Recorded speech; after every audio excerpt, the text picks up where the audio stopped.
ये बात बिल्कुल सही है कि प्रशांत किशोर के बिहार पॉलिटिक्स में आने से लोगों में जागरूकता तो आई है। अब लोग समझ रहे हैं कि उनके वोट की कीमत एक दारू की बोतल और मांस के टुकड़े नहीं है। पहले बिहार की राजनीति जात पात, मंदिर मस्जिद और वोट की रणनीतियों तक सिमट कर रह जाती थी। पलायन, गरीबी, बेरोजगारी और भ्रष्टाचार जैसे असल मुद्दों पर कोई बात नहीं करता था। लेकिन अब बीजेपी वाले भी पलायन पर बात करते हुए दिखाई देते हैं। प्रशांत किशोर ने बिना कोई चुनाव लड़े, बिना कोई मंत्री पद मांगे बिहार की जनता को वो ताकत दे दी जो दशकों से आज तक कोई नेता नहीं दे पाया। जागरूकता। 10-12 हजार रुपया के रोजी रोजगार खाती अब घर परिवार बिहार छोड़कर बाहर ना जाए के पड़ी। ठीक बा कि नहीं थे? ठीक बा। और ये जागरूकता अब जमीन पर साफ दिखाई भी देने लगी है। जब प्रधानमंत्री मोदी का बिहार में रोड शो हुआ तो वहाँ पर न ज्यादा भीड़ थी न वो जोश जो पहले टीवी पर जबरदस्ती दिखाया जाता था।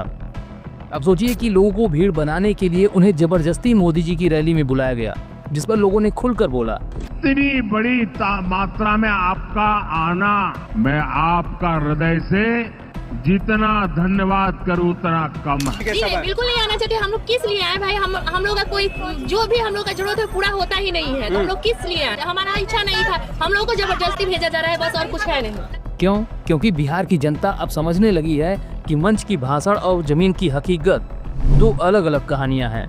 पहले नेता रोजगार की बात नहीं करते थे, पलायन की बात नहीं करते थे, लेकिन अब रोजगार और पलायन ही उनका असली मुद्दा बनता जा रहा है। जनता भी ये जान चुकी है कि वोट की ताकत शराब की बोतल, मांस के टुकड़े या पैसे की लालच नहीं, बल्कि सच को पहचानने, सवाल पूछने और जवाब मांगने से मिलती है। प्रशांत किशोर चुनाव हारे या जीते वो अलग बात है, लेकिन प्रशांत किशोर ने पूरे देश को बिहार की हकीकत दिखाई है। लोगों में ये जागरूकता फैलाई है कि अगर जनता और नेता अपनी जिम्मेदारी नहीं निभाते तो किस तरह एक समृद्ध अतीत वाला प्रदेश पिछड़ जाता है। बिहार जितना आंकड़ों में गरीब दिखता है, उससे बहुत ज्यादा गरीब और बदहाल है। जब आप इस चीज को फील करते हो सामने, वो किसी डेटा, किसी आंकड़े, किसी आर्टिकल से आप नहीं सीख सकते। ये लड़ाई सिर्फ सत्ता की या कुर्सी की नहीं है, बल्कि बिहार के उस चीख को सुनने की है जो दशकों से दबाई जा रही है। आइए कुछ आंकड़ों के साथ बिहार की हकीकत को आपको दिखाते हैं। बांध के तो ऐसे रखा गया है जैसे कोहिनूर का हीरा बांध के रखा गया है।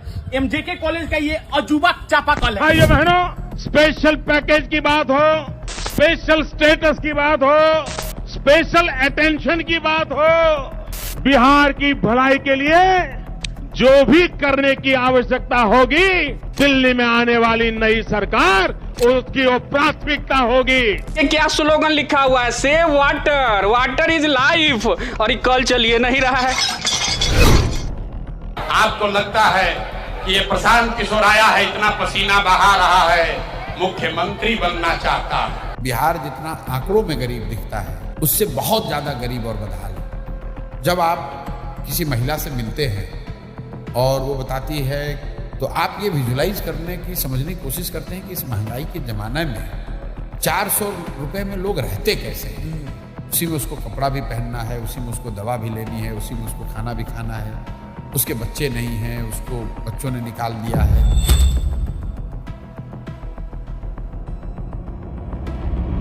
शिक्षा का हाल तो बिहार में ऐसा है कि हंसी भी आती है और आंसू भी।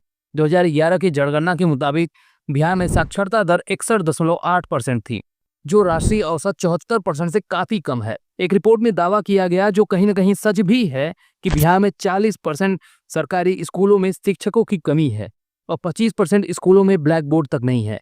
वही ब्लैक बोर्ड जिसे शिक्षा का आईना कहा जाता है। बिहार बोर्ड के टॉपर्स के इंटरव्यू देखकर भले ही देश हंसा हो, लेकिन बिहार और बिहार के शिक्षा का उससे बड़ा अपमान और कुछ नहीं था। ज्योग्राफी, म्यूजिक और पॉलिटिकल साइंस। कौन साइंस?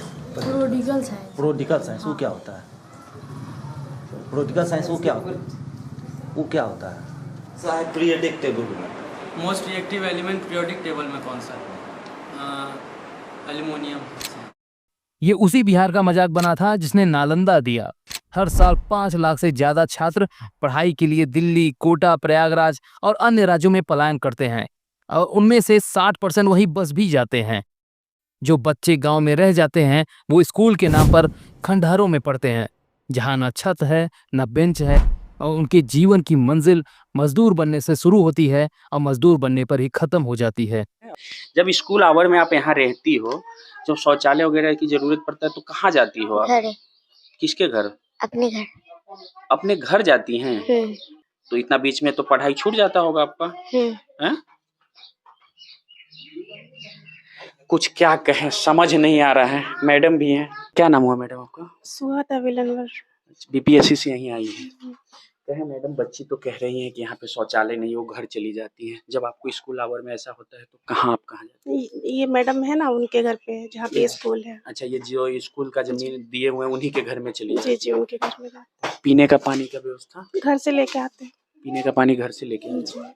इसी कंडीशन में, इसी हाल में पिछले 40 सालों से चल रहा है। अगर बिहार के बच्चों को शिक्षा मिली होती तो क्या वो आज गुजरात, महाराष्ट्र, तमिलनाडु में अपमान सहते, भाषा की लड़ाई लड़ते? शायद नहीं। आज जो महाराष्ट्र या तमिलनाडु में सताए जा रहे हैं, पीटे जा रहे हैं, क्या वो कोई बाहरी हैं? नहीं, वो यूपी या बिहार के लोग हैं।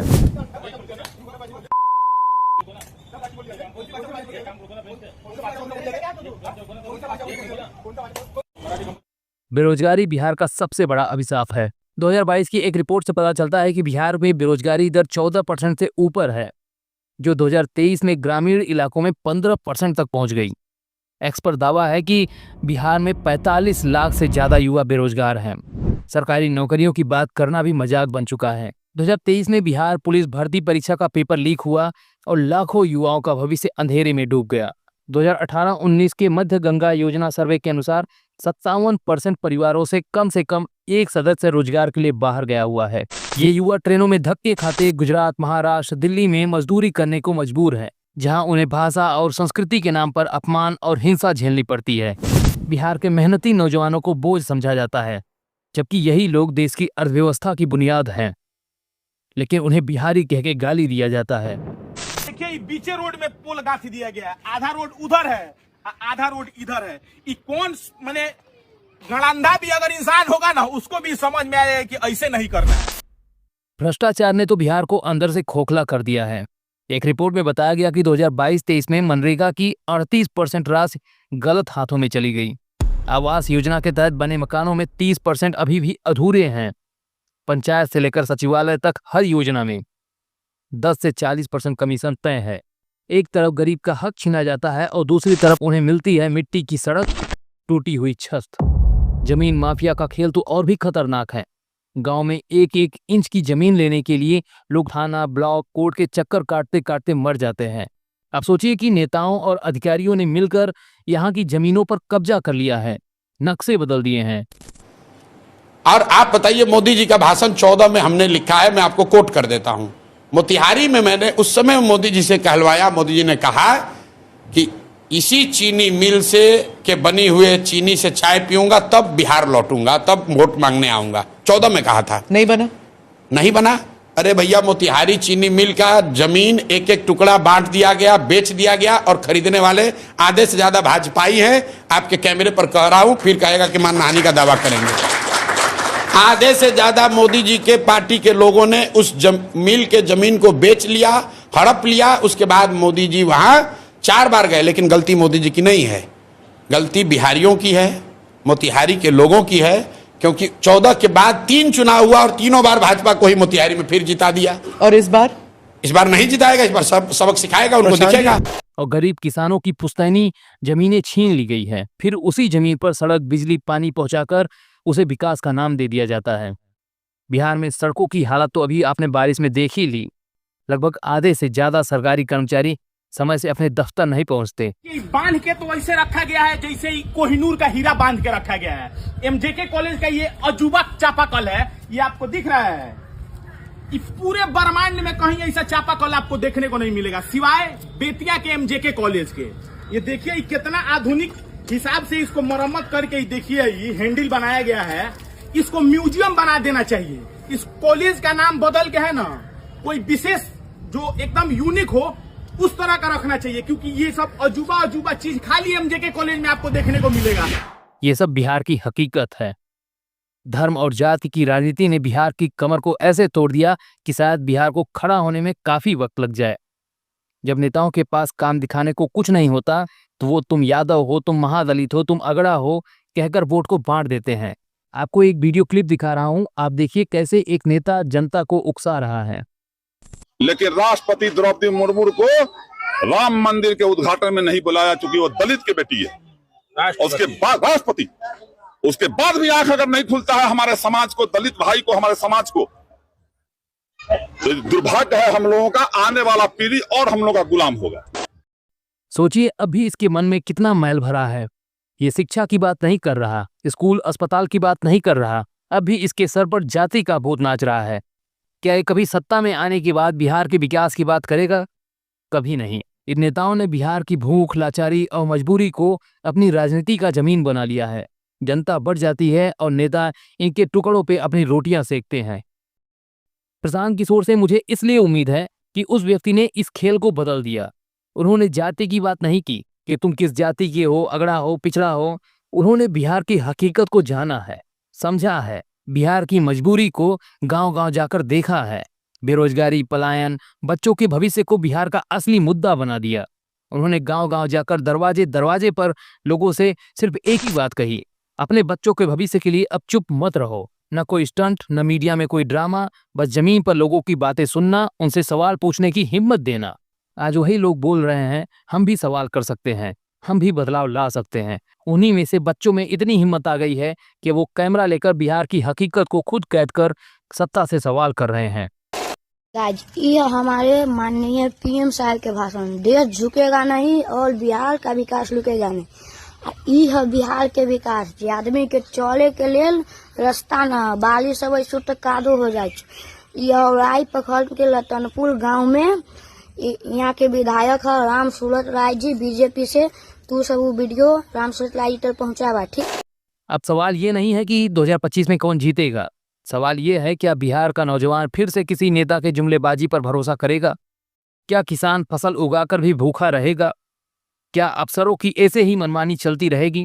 क्या हमारे प्रधानमंत्री जी आएंगे और जाति की बात कर, बिहारी होने पर गर्व महसूस कराकर, हमें बहला फुसला कर, हमें फिर से 5 साल के लिए अंधेरे में झोंक देंगे? बिहार में मेरा यादव परिवार है। वहीं तेजस्वी यादव अपना यमवाई फार्मूला चमकाने के लिए अपराधियों के नाम के जयकारे लगाने से भी नहीं चूकेंगे। साबुद्दीन जी अमर रहे, साबुद्दीन जी अमर रहे। बदलाव भाषणों से नहीं, सवालों से आता है। जब जनता अपने सम्मान के लिए जाग जाती है तो न जाति काम आती है और न जुमले और न झूठे वादे। बिहार को एक नया हथियार मिल चुका है, सवाल पूछने का। अब बिहार को जरूरत है उन जवाबों की जो शिक्षा दे, रोजगार दे, भ्रष्टाचार पर लगाम लगाए और जमीन माफियाओं को सबक सिखाए। बिहार की ये जागरूकता अब रुकने वाली नहीं है। सवाल पूछिए, जवाब मांगिए, क्योंकि बिहार का भविष्य अब आपके हाथों में है। बिहार तभी बदलेगा जब बिहारी बदलेगा। अरे बगल में झारखंड देखो, झारखंड, ये झारखंड भी तो पुराना बिहार है। आज झारखंड हिंदुस्तान के पहले 10 राज्यों में आकर के बैठ गया है और बिहार वहीं का वहीं रह गया है, क्योंकि यहाँ नेता ऐसे बैठे हैं, ऐसी कुंडली मार करके बैठे हैं कि बिहार को उठने ही नहीं दे रहे।